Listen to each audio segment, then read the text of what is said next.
I am a cat, and I remember the voice that loved me.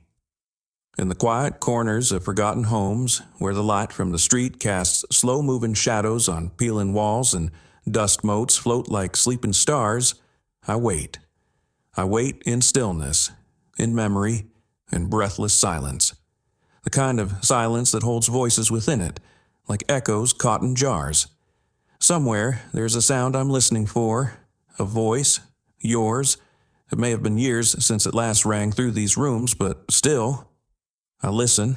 I am a cat, and I remember the voice that loved me. Before I ever knew your voice, before I had a name or a home, I was born into a world that didn't know what to do with me. My first shelter was a damp cardboard box wedged behind a trash bin where the air smelled like oil and the night pressed against us with cold fingers. My mother curled around me and my siblings, her purring the only thing that told me I existed. Her body was tired, but her warmth was infinite. It wrapped around me like a second skin. She licked the tops of our heads, her tongue rough but full of knowing. She had done this before. She had brought life into a world that didn't always want it. We were tiny and blind, barely more than breath and instinct, but even then I dreamed. And in my dreams there was always a voice. Software, gentle, curious, a voice that belonged to someone who didn't just see me, but knew me. The world outside the box was harsh, loud, full of things that growled and hissed and smelled too sharp. I learned early to stay still, to vanish between shadows, to make myself invisible. People passed by, but their footsteps were too fast. Their gazes never lingered. I was another blur in the alley. Another pair of eyes in the dark. Until you. I didn't see you first. I felt you. There was something in the way your footsteps slowed when you passed our little hiding spot. The way your voice broke through the noise, not loud or commanding, but curious. Hey, little one. That was the first thing you said. I didn't know those words, but I knew the tone. It was different. It wasn't a shout or a warning. It was a question, an invitation, and I stayed hidden. I watched. I wasn't sure yet. Not of you, not of anyone, but you kept coming. Every day, around the same time, you came back. Sometimes with a small can of tuna, sometimes just with your voice. You never reached into the box. You never tried to grab. You just sat a few feet away, waiting, letting the silence do the talking. I watched you from the shadows, my eyes reflecting back the light like coins. You talked to me. Not in the way others talk to animals with high-pitched baby nonsense, but like a person. Like I mattered. You're a cautious one, huh? You said once, chuckling under your breath. I didn't know what cautious meant, but I knew it made you smile. And I liked the sound of your smile. One day, I stepped out. Just a paw, then another. You didn't move. You just watched. I padded silently toward the food you'd left, but I kept my body low, ready to bolt at the slightest movement. You said my name that day. Well, not my name, not yet. But the word you chose sounded like a name. There you go, brave heart. Brave heart. I didn't know it yet, but you were naming the part of me I didn't think existed. It took weeks, maybe more, but slowly I stopped hiding. I started meeting you halfway, first for food, then for warmth, then for you. The first time I let you touch me, I felt it in my bones. Your hand was gentle, but unsure. You weren't used to this either. Your fingers brushed behind my ears, then paused, waiting for permission. I didn't flinch. I pressed my head into your palm, and you laughed, quietly, carefully, as if you didn't want to startle the moment. There we go, you whispered, and I knew. I was yours now. You brought me home the next day. I didn't understand. The car ride was terrifying. The sounds too sudden, the smells too strange. I curled into the back of the carrier, my heart thudding like tiny drums. But when the door opened, and you stepped into a space filled with warmth and dust and windows filled with sun, I understood. This was yours, and now mine. You let me explore at my own pace. You left the carrier open and sat on the couch, pretending not to watch. I watched you, always you. Your presence was an anchor in this strange new world. When I crept into the living room and climbed onto the edge of the couch cushion, you didn't speak. You just breathed, slowly, as if syncing your rhythm with mine. And when I curled beside you, you exhaled like someone who had been waiting a very long time to feel not alone. You gave me a name, a real one this time. It was silly, a nickname that sounded like something from a cartoon. But when you said it, it sounded like poetry, like history, like a song meant only for me. I began to respond to it, not because I had to, but because it meant you were calling me, that you saw me, that I wasn't invisible anymore. Your routines became mine. When you woke, I followed. When you cooked, I circled your feet like a tiny shadow.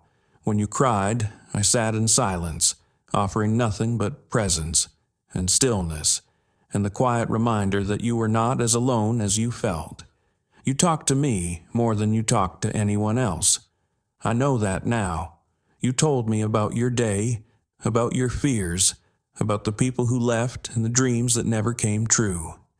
You whispered things into my fur you'd never dare say aloud, and I listened. Not because I understood every word, but because I understood you. The world outside your apartment kept spinning. Seasons changed. People came and went. But inside our bubble, time softened, slowed. We existed in that sweet space where routine becomes ritual, where every nap together meant something, and even silence felt like home. You'd return from work tired, your shoulders sagging, your keys hitting the counter like a sigh, and I'd greet you with a soft meow, half greeting, half complaint. Where were you? You always smiled. Missed me? You'd say, as if you didn't know the answer. You would hum while doing laundry, sing off key when you thought no one was listening, and I, curled in the sunbeam, would pretend to sleep, but always listening. Your voice was my lullaby, my heartbeat, my favorite sound in the world. But over time the music changed. The melodies you once sang while washing dishes became fewer. The rhythm of your footsteps grew heavier, slower, sometimes absent for days. I still waited at the door, ears tuned like antenna for the sound of keys, for the soft scrape of your shoes on the mat. But silence came more often than your voice. And when you did return, something was missing. The warmth in your scent had cooled. The spark in your tone flickered like a candle fighting a breeze. You spent more time curled under the blanket, face to the wall, the light from the screen painting your skin in cold blues and grays. I'd nudge your arm, press my head into your ribs, purr like a motor desperate to keep something running. Sometimes you smiled, a faint upward twitch at the corners of your mouth. Other times you didn't notice me at all. You would lay there for hours, unmoving, and I would match you, curling into the crook of your knees, waiting for a breath that didn't carry sorrow. I heard things, phone calls with clipped voices, messages played once, then deleted. You spoke less and less out loud, except for those moments when the loneliness cracked you open like thunder. That's when you'd call for me, not loudly, but with a tremble. You'd whisper my name like it was a prayer, like if you said it enough times I might save you, and I would come, every time, without hesitation. You cried into my fur more than once, your hands trembling as you clutched me like something that couldn't vanish. I didn't struggle. I never pulled away. I let you soak me with salt and sadness. I blinked slowly and placed a paw on your chest, feeling your heartbeat stutter beneath my claws. I didn't understand all of it, but I understood enough. You were breaking, quietly, slowly, like frost spreading through a leaf. There were nights you wouldn't sleep. You'd sit by the window and stare into the blackness as if waiting for something that would never return. I'd sit beside you, tail wrapped around my feet, mirroring your gaze. Outside, the city moved on. Cars passed, lights flickered, people laughed in the distance. But in our little room, it was just us. Two creatures tethered together by something invisible, something deeper than language. I remember the warmth of your lap, the way your fingers absent-mindedly traced circles on my back, even when you were 1,000 miles away in your thoughts. I remember how you'd sometimes speak to me as if I were human. "You're the only one who stays," you'd say, barely audible. "You always stay." And I did, because I understood what it felt like to be left behind. I knew the ache of empty spaces and names that are never called again. The days blurred. The sunlight that once danced on the walls now felt dimmer. The air thicker. You moved less, spoke less, and yet you still fed me. Even in the worst of it, you never forgot. You placed my bowl gently on the floor, cleaned the litter with tired hands, whispered my name as you passed by, like a thread trying to stitch yourself to something real. But I saw it. The storm behind your eyes, the weight pulling your shoulders down, the way you looked at the door, not with hope, but with fear. Something was coming, a shift, a goodbye that hadn't yet spoken its name. Then came the morning when you didn't wake at your usual time. The alarm rang, but your hand didn't move to stop it. I leapt onto the bed, confused, and nudged your cheek. You stirred, barely. Your eyes fluttered open, bloodshot and slow. You looked at me like you didn't recognize me for a second. Then you smiled, a sad, fragile thing, and whispered, "You'll be okay." It wasn't a question. It was a statement, a farewell dressed as comfort. I meowed, sharp and short, as if to say, "No, I won't." You rose slowly, dressed without speaking. You moved through the house with a softness that scared me. Every step was measured, like you were memorizing the feeling of the floor. You placed a bowl of food down, filled the water, opened a fresh bag of treats. You even cleaned my blanket, the one I always ignored, but you never stopped folding. Then you stood by the door, and for a long moment, you didn't move. Your hand rested on the knob, your back to me. I was behind you, tail flicking, ears forward, waiting. You turned, looked me in the eye. That same gaze from the alleyway all those years ago, only now, older, wetter, braver somehow. "I love you," you said. I blinked. Slow, the way you taught me. You opened the door and stepped outside. I heard your shoes on the stairs. The sound grew fainter, then vanished. That was the last time I saw you. The door clicked shut with the finality of something that didn't intend to reopen. And then, silence.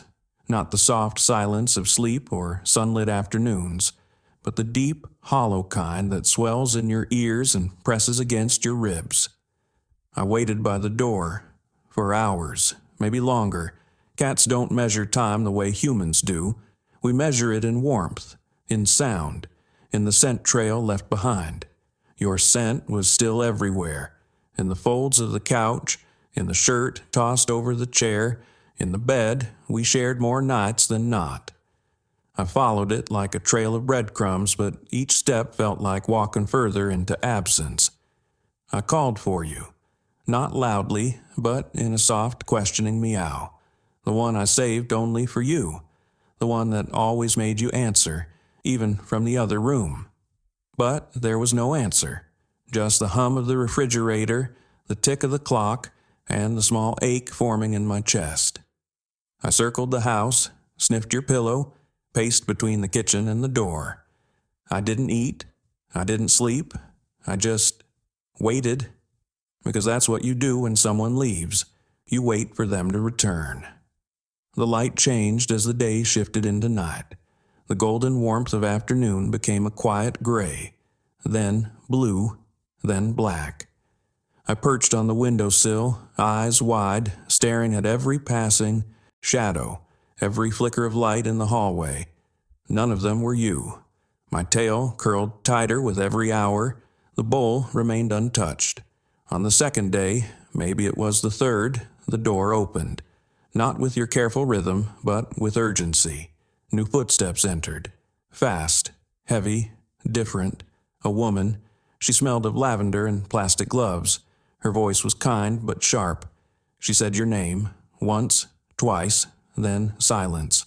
Her breath caught in her throat. I watched from under the table. She moved through the apartment like someone stepping through a museum of memories. She picked up your shirt, pressed it to her face, cried into it. She sat on the couch and covered her mouth with her hand. And for the first time I realized you weren't just gone. You were not coming back. She found me later, crouched in the hallway. "Oh, there you are," she whispered. She didn't try to pet me, just knelt down and looked into my eyes. "I didn't know you were still here." Her voice trembled, like yours used to when the nights were especially hard. She came back the next day, and the day after. She brought fresh food, water, changed the litter, left the window cracked. She began to talk to me, softly, tentatively, as if I were a language she wasn't fluent in. I didn't run. I didn't come closer either. I just watched. Because that's what cats do when something breaks. We sit in the ruins and study the cracks. She tried to call me by name. Your name, the one only you used. It sounded foreign in her mouth. Not wrong, but not right either. I tilted my head, blinked once, slowly, a gesture of peace but not trust. Not yet. Over time, she stayed longer, read books on your couch, cooked food that smelled nothing like what you used to make, rearranged the furniture. She brought boxes, took things away. I watched as pieces of you vanished. Your coat, your shoes, the photograph on the fridge with your messy handwriting on the back. My world kept shifting while I stayed still. But still, she was gentle. She never raised her voice. She never forced affection. Sometimes she would sit cross-legged on the floor and simply exist beside me, breathing quietly, respecting the weight of silence. That, at least, I could understand. She started feeding me treats by hand. Not every day, just now and then. I would approach slowly, one paw at a time, testing the space between us like a bridge built over memory. I let her touch me once, just a brush along my back. Her hand was warm, steady. I didn't flinch, but I didn't purr either. One afternoon, she sat on the edge of the couch, eyes rimmed with red, and said, "He loved you, you know." Her voice cracked on the word loved, past tense, a bitter sound. I blinked slowly, and for the first time I pressed my head against her leg. Not because I loved her, not yet, but because I knew what loss smelled like. I knew she needed it.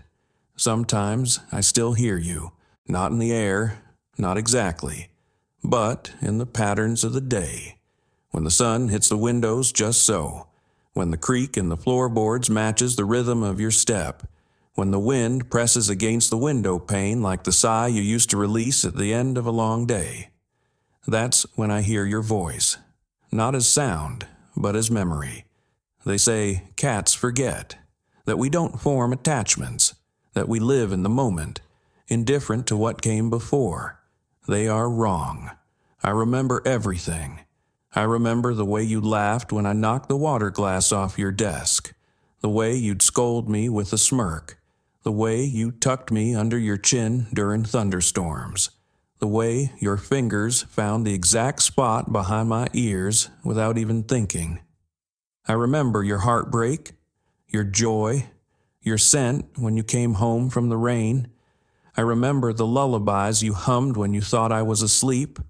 I remember being loved, and even though the food still arrives, even though a new voice speaks gently in the evening, even though the bed is made and the blanket fluffed, I still wait by the door sometimes, not out of hope, not anymore, but out of ritual, out of memory, out of love.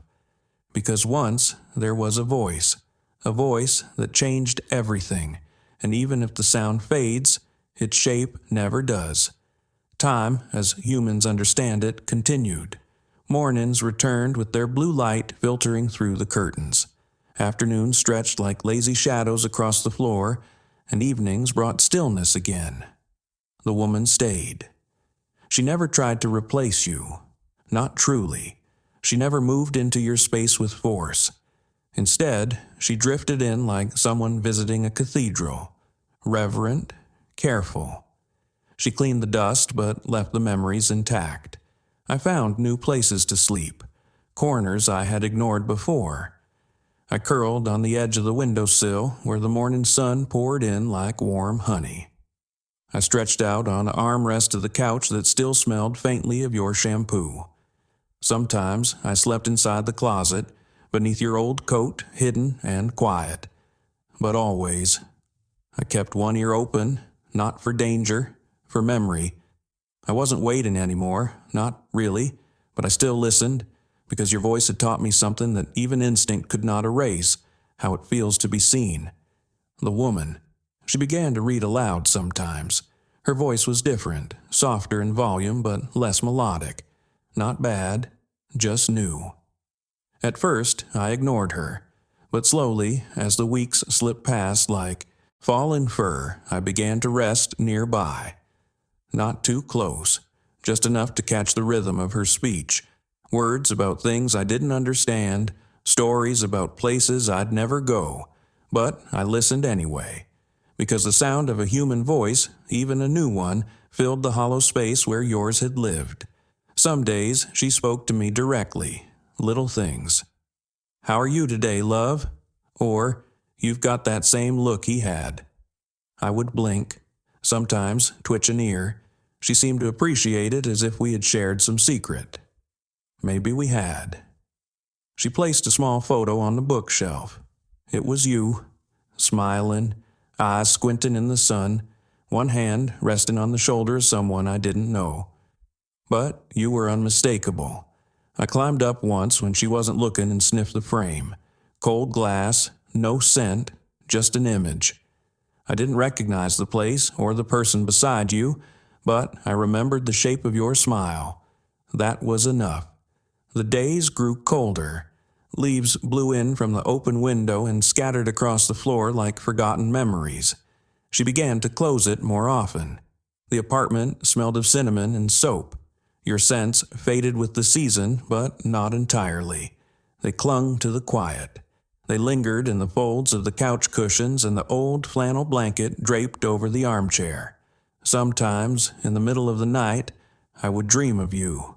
In those dreams, the house was full of music again. You would dance through the kitchen, barefoot and tired but smiling. You'd scoop me up in your arms, awkwardly but with love, and whisper something I could never quite remember upon waking. I'd jolt awake, ears pricked, heart racing.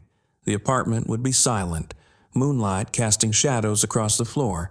No music, no you. Just the ache of something too good to be real. But even dreams are a kind of presence, a kind of tether. One day, the woman sat on the floor and opened a box I hadn't seen before. Inside were your things. Letters, a worn sweatshirt, a small notebook. She pulled out a collar, my first one, the red one with the tiny silver bell that always annoyed me. I thought it was gone. She held it gently, her fingers brushing the fabric like it might fall apart. Then she looked at me. "You remember this, don't you?" she asked. I tilted my head. My eyes said yes, even if my body didn't move. She placed the collar on the shelf beside your photo. A small altar, unspoken but real. I would sit beneath it some nights, looking up at the two objects that defined my life. The one who gave me love, and the thing that proved I was once claimed. She never tried to put it back on me. I was glad. Some things are meant to be held, not worn again. The seasons changed once more. Snow came and went. The heater hummed like distant purring. She started working from home more often, her voice echoing through the apartment during video calls. I spent more time near her feet, curled beneath the desk, comforted by the mundane repetition of human routine. She fed me well, let me nap wherever I pleased, Sometimes she laughed at my antics. Other times she sat in silence and watched me as if trying to see you in me. I think, in some small way, she did, but no one could be you. There were things only you knew, like the way I liked my ears scratched only when I initiated it, or how I would tap the cabinet 3 times when I wanted a treat, how I chirped at birds but never hunted, how I hid when it thundered, how I always returned to your pillow no matter how many beds I was offered. She learned some of these things slowly, but not all, not in the way you did. You had memorized me, every whisker, every purr, every look, and I had memorized you. Love, as we understand it, isn't loud. It's not in the grand gestures. It's in the way your hand hovered before petting me, waiting for permission. It's in the way you whispered, not because you had to, but because you wanted me to feel safe. That kind of love doesn't vanish when the body does. It becomes the walls, the light, the breath in the room. It becomes the pause between footfalls, the stillness before sleep, the memory of a sound that doesn't exist anymore except inside me.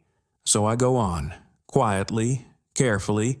I eat when I'm hungry, sleep when I'm tired, listen to the world with patient ears. The woman has grown gentler, her hands more familiar. She's begun calling me by a new name. I don't respond to it, not exactly, but I let her think I do, because it makes her smile, and sometimes that's enough. At night, when everything is still, I return to the windowsill. I look out at the empty street, and though I know you're gone, I imagine, just for a moment, that the shape in the fog is you. And I blink slowly, because some things never change. I don't know how many days have passed, not exactly. Cats don't count the way you do, but I know the sun still rises through the same window where you once stood holding your coffee. I know the shadows still stretch across the floor in the afternoon, and I know the wind still whispers your name in ways no one else seems to hear. I no longer wait by the door every day, but sometimes, in the quietest moments, my ears still twitch at the sound of approaching footsteps. Not out of hope, but out of instinct, out of muscle memory, out of love.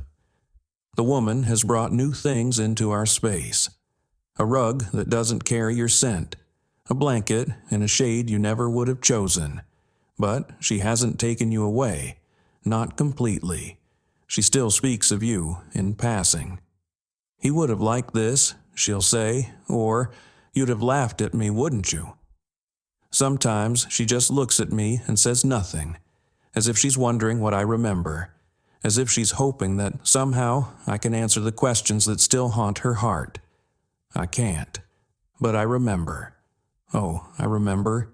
I remember the first time you held me, your hands unsure, your voice steady. I remember how you smelled after the rain, how your laughter rose like sunlight through the gloom. I remember the way you'd whisper secrets into my fur, even when no one else could understand. I remember how you called me love like it meant something more than ownership, like it meant I was family, because I was, and maybe I still am. There's a strange kind of peace that settles over the heart after grief has done its worst. It doesn't erase the ache, it just softens the edges. I feel it now, in the warmth of the sun on my back, in the silence between the woman's sentences, in the rhythm of a day that still remembers you, even if the world does not. Sometimes, when the night is especially still, I return to your old pillow.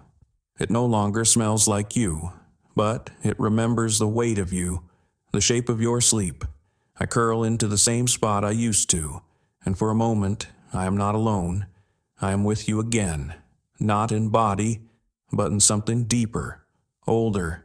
They say cats forget, that we don't form attachments, that we love only when it's convenient. They say we're independent, aloof, selfish. They say many things, but they do not know what it is to carry a name in silence, to remember the exact tone of a voice that no longer exists, to walk through a room filled with ghosts and greet each one without fear. They do not know what it's like to love someone long after they're gone. But I do, and that is enough. If, one day, you find yourself walking through a city you don't recognize, and you pass a window with a cat perched behind the glass, and that cat tilts its head, just so, and blinks once, slowly, you'll know I remember, because I am a cat, and I remember the voice that loved me, always.